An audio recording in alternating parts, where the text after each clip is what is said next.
Well, hello office executives.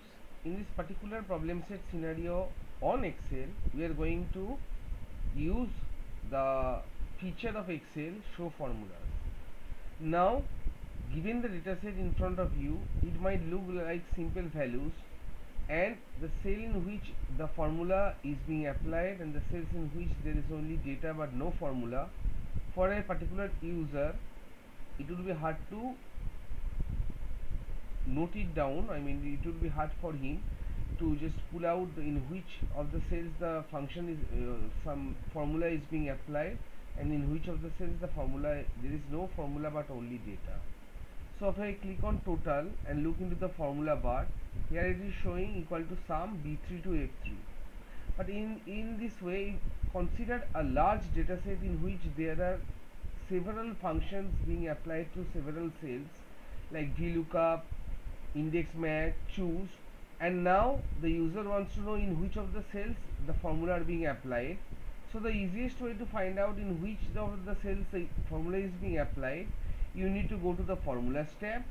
From there, select this particular option. Wherever I am hovering over my mouse and moving my mouse, there is show formula, and voila. Let me make the screen, I mean the HTML page a little bit smaller. So in the cells in which the formula is being applied is being revealed to you. Now the trick to find out use this particular feature is going to the formulas and then clicking on the show formulas button.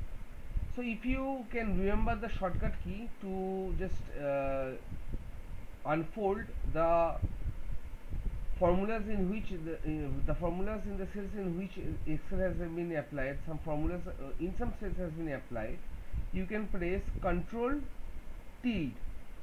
So Control tilde to reveal the formula and Control tilde back again to hide the formulas. Now the question might arise that which is the tilde key. So let me open up online virtual keyboard. This is the tilde. This button is present just below the escape switch. So this apostrophe s kind of thing is known by the name of backtick, and this curly kind of symbol is known by the name of tilde. So if you press control, pressing and holding down control and then clicking on the tilde operator, so you will be all of the formulas in your Excel sheet would be revealed. That's all for this short video tutorial. Thank you all guys and happy coding.